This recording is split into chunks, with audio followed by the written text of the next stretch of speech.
Bird-eyed in the sky, thou can sing twice as high. Demeter, Meriuto, a special's rainbow. We learn from all of them. Authors to know, singing so, a special's rainbow. We can draw anything, jump and run, get in the sun, a special's rainbow, a special's rainbow. Hello there, how are you? It's so good to see you. We'll sing and be happy. We're all here together again. Hello there, how are you? It's so good to see you. We'll sing and be happy. We're all here together again. Very nice. It's so good to see you today. And welcome to the Specials Rainbow. Part of the Specials Rainbow today is there's going to be its own Specials Rainbow Music Edition. And so it's going to be its own video that you'll find in this very folder that you can go ahead and watch on your own. So I hope you really enjoy the garden party that we're going to have in music today. And let me leave you with a little song. The littlest worm I ever saw was stuck inside my soda straw. I'm so excited to see you in our garden party. Have a good day. Hi Pre-KK friends, it's so great to see you. Today we're going to read a story about our theme, gardening. Have you ever helped in a garden? Do you like to get your hands dirty in the soil? I do. Today we're going to read about a woman who plants a giant squash, and it gets pretty silly. But before we get started, I want to let you know that I have also created some typing lessons for you through Clever. Log into Clever just like you would for other lessons and look for this icon. Click on it and lessons will be there for you to get started. Remember to put your hands on the keyboard just like the hands on the screen and have fun. Enjoy the story and I'll see you next time. Mrs. McNosh and the Great Big Squash by Sarah Weeks.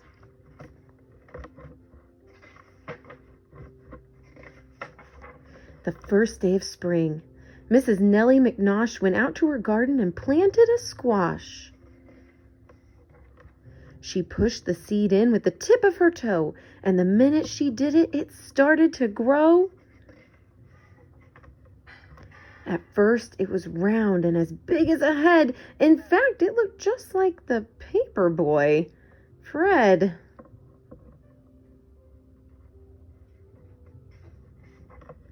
Then it turned yellow and bumpy and fat. It rolled from the garden and flattened her cat.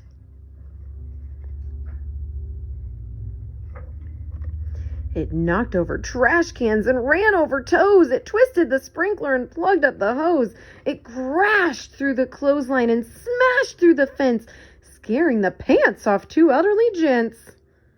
Uh-oh. Poor Nellie was worried. She said, "Oh my gosh, there's got to be some way to slow down this squash." She slapped it and scolded it, pinched it and kicked it, and then she took hold of its stem and she picked it.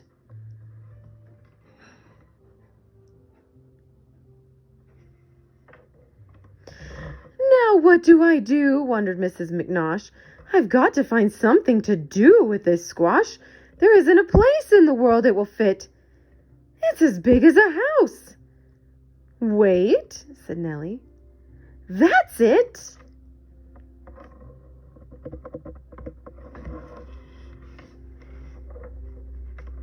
And so by the light of a big yellow moon, she scooped and she scraped with a long-handled spoon. And when the sun rose, where was Mrs. McNosh? Curled up, sound asleep.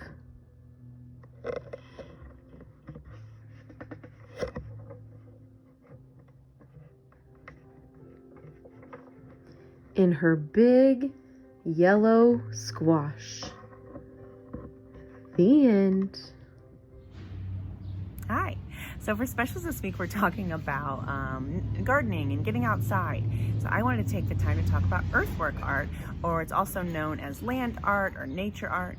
And probably one of the most famous artists in that genre is Andy Goldsworthy. He's a British-born artist who's still living and creating today, so you can even see videos on YouTube of him creating. I'll share a couple links to add in case you want to. There's also some documentaries about his art. It's really fascinating to watch him create. He doesn't use any man-made adhesives, like when he's making glacier items or artworks from glaciers or pieces of ice. He'll actually just like melt it down with his hand and use that like water that's created to stick together. And then, as you can imagine, when the sun comes out and things change, so does that artwork. So a lot of his artworks, again, only last for a moment, or they might last longer, but they change. They only look a certain way for a moment. I very much enjoy his artwork and just the concept of taking all this time to create something that doesn't last forever. Because honestly, a lot of things don't last forever. And so if you go into it with that attitude, I find it kind of freeing. But we're going to take the same ideas, and I want you to try to create something of your own from natural materials that you can find. I'm gonna actually have to take my dogs out on a walk because my yard is not really exciting when it comes to natural things. We have mostly a big driveway and a lot of dandelions. So I'll be using some of those, but I wanna go and find some different things, maybe some sticks or some more interesting kind of leaves that I don't have. Even just a very simple maple leaf can be used. I mean, you can still tear with it, you can change it. I'm very much excited about going and finding things with my dogs, and hopefully you'll have fun finding things either around your yard or if you can take a family walk and then bring those items back, and then we'll create a composition that won't last forever, but it'll be really cool for the moment. Hi there. So you can see my dogs and you can see that I've collected a bunch of stuff to maybe start building a earthwork art. So the first thing I was started to do is I'm actually sorting all of the things that I have by their type. Okay, so obviously the leaves that are the same I'm putting next to each other, but also similar color leaves, and kind of going through. As I was walking about my neighborhood, I was finding all kinds of different stuff. A lot of green leaves right now because that's the time of year, of course. You can see how earthwork art would be really cool in the fall with all the different colors. I found these leaves that were cool little ridges. They almost remind me of Pringles. And then I think this is actually a weed, but it has this running other color line in it. I'm not sure if you can see that in my video, but when I build something with it, I think I'm going to use those different colors, that little line, that lighter green that's running through, giving a different value in some way of changing. So I'm not just going to put leaves down and go, cool, artwork. I'm actually going to try to think about how I could use these and modify kind of almost the way that they are to change the design that they have. For example, I have all these kind of football shaped leaves. I was thinking of trying to slowly split them right down the center, and then it changes, but not all the way, just to the bottom, and then it kind of changes the shape and design that they are. So when I start to lay that down, oh, and there's some of those elements that change things, wind, and then that might make a whole new design. So like if I put a couple of these, you know, back to back in a spot where they make a new fan of leaves, that could be cool. Maybe taking these little, well, we always call them pinwheels, and arranging them in a neat design. So I'm gonna do some of those things, and then I'm gonna take the video around and show you the different compositions that I made. And then hopefully you're gonna have some fun making your own compositions out of natural found materials. Realizing that whatever you do, wherever you put it, It's just gonna probably blow away or wash off with the rain, but that's okay. If you have time and you want to, you can take a picture of your composition, send it to me, or just take a picture for yourself. That's what I'm gonna do with mine so that I can keep them forever, even though they don't actually last forever. All right, so have fun creating. Yeah, have fun. I hope you like earthwork art. I hope you enjoyed Andy Goldsworthy's work. If you get into it, again, there's lots of documentaries and things on YouTube, fun stuff with earthwork art. It's very unique, and some of it's huge where you walk in it, and others are small, like what we're doing here. All right, have a good week. Okay, so here's a couple of the art pieces I'm working on. This one is that football shape leaf that I was talking about, split down the center and then kind of arranging in a radially symmetrical design. And then it's, creating a different little motif or composition. All right, so here's another piece I'm working on. This is using, and there it's gone. I had a picture of it, thank goodness, so you'll see the picture instead. And here it is before it blew away. A little zigzag and a little flower pattern. Okay, so this one I'm having fun with, making little stick men, out of actual sticks, and then adding heads from dandelions. And finally, here's my pup, Bruce, checking out an artwork, changing it forever. Have a great week. Good afternoon, kids. How you doing? I hope your family is well and you're well and you're all staying safe, so good health to all of you. This afternoon, what we're going to do is plant a tree. And a couple things you need to know before we do that is what type of tree you're planting. This is a flowering tree. You can get a flowering tree, a fruit tree, like an apple tree or a cherry tree, it'll tell you, or a shade tree, which grow to be pretty big. Now, what I want my son to do is to slowly scan up and show the difference between a flowering tree and a shade tree. We're planting this right in my backyard. This is a sycamore tree, and this one over here is a walnut. And what we're planting today is an eastern redbud. Now, an eastern redbud, since it's a flowering tree, it doesn't grow as tall as a shade tree. Shade trees can get up to 75 feet tall or taller. This one only gets up to 20 feet tall. So on the back of your tree card, it'll tell you how many hours of sun or shade the tree needs to grow its best. So this particular tree, the eastern redbud, takes about 6.5 hours of sun a day to grow its best. It'll tell you what kind of soil it likes. This one likes its soil to be consistently moist, and the dimensions of the tree itself. So this particular tree, at full maturity, when it gets to be as big as it'll ever get, it's going to be about 20 feet high and about 15 feet wide. So I made sure that I spaced it evenly between the two trees that it's going in between. Right up above me, there's some power lines. So these power lines are about 15 or 20 feet up in the air, so this tree will not interfere with those power lines. It's safe right where it's at. It's a hardy tree, which means that it'll grow well and won't freeze, even to about minus 20 degrees Fahrenheit.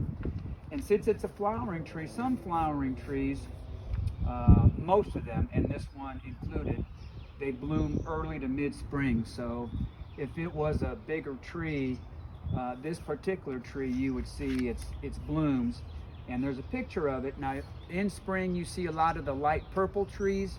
This is one of those light purple trees that you see. They bloom early in mid-spring, and then once summer comes around, they'll lose their blooms and they'll just have their leaves. But it's a real pretty tree. It's a flowering tree, and it's a good accent and specimen tree. On the tree card itself, it's also going to tell you how to plant the tree itself. So here we have the base of the tree and the root in the pot, and it's going to tell us that we should dig our hole in the ground twice the size of the pot itself. That way, when the tree starts to grow, the soil around it is loose and the roots have room to grow. So I'm going to start to plant my tree, I'm going to start to dig a hole, and I'll catch you back in just a minute or two. Let me dig the hole, and we can have our space ready, and we'll start to put our tree right where we want it.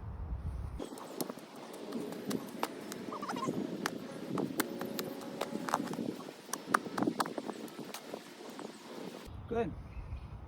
All right, we're back. It took us about 5 minutes to dig this hole. So if you want to take a look over here, where I dug, I came across a lot of roots. Now there were several trees back here at one time. So a lot of those roots are still well under the ground. And some of them I had to chop up, but this is a good spot for it. You see that the soil is nice and moist. And that's exactly what you want to do when you plant a tree, is make sure the soil is moist and keep it moist, because new trees need a lot of water. They need a lot of water. So here's our hole for our tree. It's a little bit deeper than what we see over here. What I'm going to do now is I'm going to get this big root ball out of this pot. Now what we want to do is keep the root intact as much as we can. We don't want to break the root apart, but we can kind of bang on that a little bit because we want to keep it all together. Loosen it up some. Okay, here it comes. Look at that. I'm going to pour all that good stuff in the hole. I even see an earthworm in there. That means it's nice rich soil. So before we put it in, what we want to do is kind of break up that root ball just a little bit, so that once we put the tree in the ground, those roots have room to grow. So we'll break it up just a little bit. All right, we'll dig our fingers in there. All right, we'll dig our fingers in there a little bit more and put all that good stuff right in the hole that we just dug. Very good. So here we are. We're going to center that tree, that root ball right in the middle. You see I have more space along the outside of my root ball. This will allow the roots to grow, and some of this soil that I dug up, I'm going to put right back in. Okay. What we also have, get all that good stuff in there. We have a couple extra bags of topsoil, and this will take up some of that space that's been left over. So we'll pour some dirt in there. We'll pour some dirt in there. We're going to put some pressure on that tree. Make sure it makes contact with the ground. Push down on it, push down on it. And pour some more soil on there. There we go. More soil, more soil. Now you know what's going to happen over time is the soil's going to get wet, and it's all going to fall into place and settle, and that's okay. I'll put a little bit more in. There. That's nice soil for that tree. We're going to push it down some. Push it down, push it down, push it down. It will settle. So maybe in another week, we can put a little bit more dirt down there. My tree looks nice and straight. And what we're going to do is also put some mulch around the tree. Now the mulch around the tree is going to help it to keep it moist, so that it doesn't dry out. Especially when you're planting a new tree, you want it to keep it nice and moist and keep it watered. I'm going to put a little bit of mulch down here. Mulch is good for retaining water. You don't want to smother it in mulch. But that's red mulch. You just put a little bit over there, a little bit over there, a little bit over there, in there, and there. All right. Now in a minute I'm going to clear all this off. And a couple things we can do to make sure our tree goes nice and straight, since it's still young, is stake it, which means that we would put a stake on a couple sides of it and tie a string so that when the wind blows, if it blows too hard, we don't want to have it blow the tree over itself. So the staking it, which means it would keep its root and grow nice and straight. But right now it looks pretty good. Right now it looks pretty good. Okay. Can I throw the ball to Henry's? So what we're going to do is water it in a minute and make sure it gets plenty of water throughout the coming weeks, especially in the summer. Make sure it stays moist, and we'll let you know how it's doing in a month or two. All right, so there's our tree. It's an eastern redbud. Yep. We hope you learned something today. I was glad to share that with you. A specials